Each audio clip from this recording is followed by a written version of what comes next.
Bai, Ipar, bigarren galdera.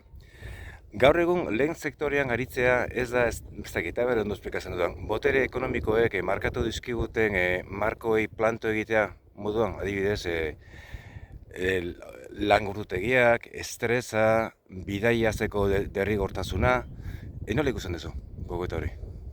Ni, egiz esan nik ikuspen hori ez, lehen ezagutzuten moura, ni ez naz lehen sektoretik zuzenki ez, guk zerbitzu bat prestatzen dugu eta gero saneamendu kanpainetan lan etxen dugu. Baina ikusi bai ez, zuzenki... Harreman hori dauko unian, ikustozu, lehen sektorian sartzia da oso apostu gogorra, eskatze utzuelako oso, zelan esango zut, baldintza, kudeak eta papeleo administratiboki eruten da benden poriak, gehi ganera ganadua kudeatzeko histori pilo batek eta oso argiuki biozu lehen sektoria nahi bozu lanen, ikusten dauzen gaztiak implantaten dizenak, Gipuzkoan bolada potente bat ikusten da implantaten dizena Bizkaian igual ez hainbeste, hortuaritzan adibidez bai dauz ikusten, ez? Baina abeltzantzan ez hainbeste, inbertsioiak oso handizat dira, eta ez dakita, lehen sektorian aritzia, edo barruan daukozu, ez? Esateko erakarpen handia edo danalakoa, edo bestena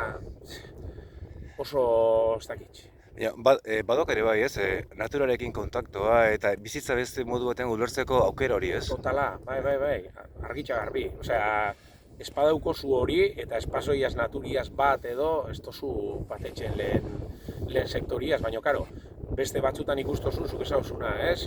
Globalizazio honek edo danalakoak erute zaitxu edo helburuetara markate hotzu ez da zuk erabakitzen dozu zen askotan, ez? Zenbateko etxaldia edo zelan kudeatu edo gaur egunean erute zaitxuen, nire eritziz, erute zaitxue oso espezializazio batera lehen paserrizak englobate banean zelan da, eukasun bai basoko zelan da kudeaketia, animalizak, hortuarizak, danalakoa gaur egunean asko zuzentzen da, espezializaen bizara asko, ze oso tenifikata dago.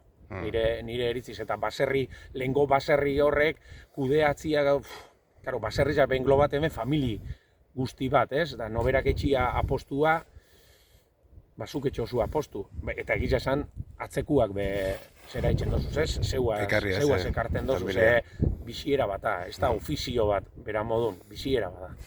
Eskerrik asko, Ibar.